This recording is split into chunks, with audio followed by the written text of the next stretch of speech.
নমস্কার ফ্রেন্ডস, সবাইকে সাহাস cooking blogs চ্যানেলে স্বাগতম। আজকে আমি রান্না করব পোলাওর চাল আর ডাল দিয়ে মজাদার খিচুড়ি আর কিছু ভাজাভুজি।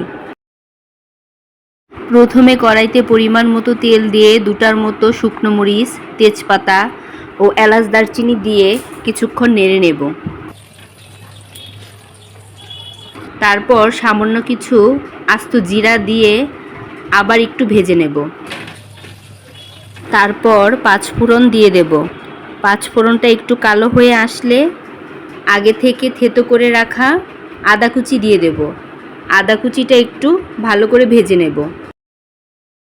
এবার আগে থেকে ভিজিয়ে রাখা পোলাওর চাল ও ডালটাকে ছেঁকে কড়াইতে দিয়ে দেব।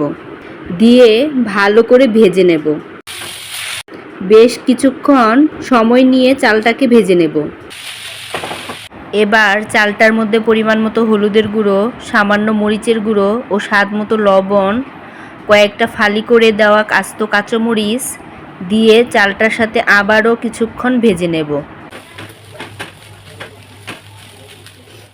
চালটা আমার ভাজা হয়ে গেছে। আগে থেকে গরম জল করে রাখা জলটাকে কড়াইয়ের মধ্যে ঢেলে দেব। দিয়ে কিছুক্ষণ নেড়ে নেব।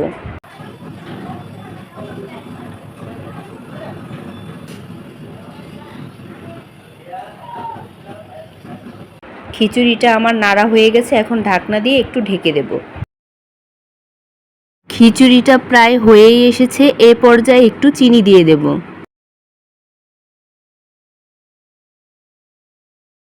দিয়ে একটু খিচুড়ির সাথে মিশিয়ে নেব।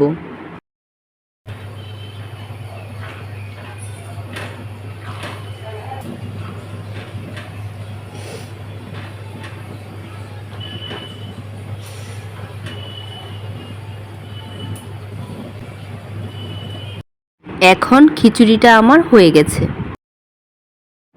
এবার একটু ভাজাভুজি করে নেব। খিচুড়ির সাথে ভাজাভুজি না করলে জমে না। তো প্রথমে মিষ্টি কুমড়ার চাকগুলো দিয়ে দিচ্ছি। তারপর বেগুনের চাকগুলো দিয়ে দেব।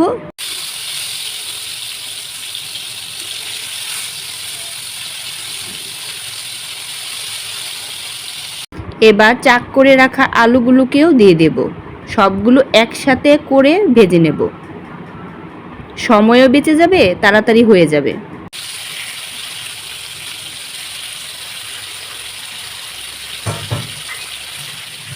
প্রথমে বেগুনগুলো ভাজা আমার হয়ে গেছে, উঠিয়ে নেব। তারপর মিষ্টি কুমড়া ভাজাগুলোকে একটু উল্টিয়ে উঠিয়ে নেব।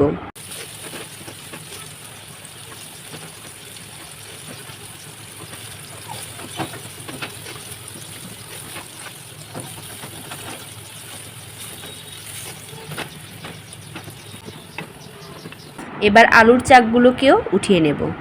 হয়ে গেল আমার ভাজাভুজি। খিচুড়িটার মধ্যে ভাজাভুজিগুলো দিয়ে সুন্দর করে প্লেটটা সাজিয়ে নিলাম। কেমন হয়েছে খিচুড়ি রান্নাটা অবশ্যই জানাবেন। তো আজকের মতো এখানেই বিদায় নিচ্ছি। হাজির হব অন্য একটি নতুন রেসিপি নিয়ে। সে পর্যন্ত সবাই ভালো থাকবেন, সুস্থ থাকবেন।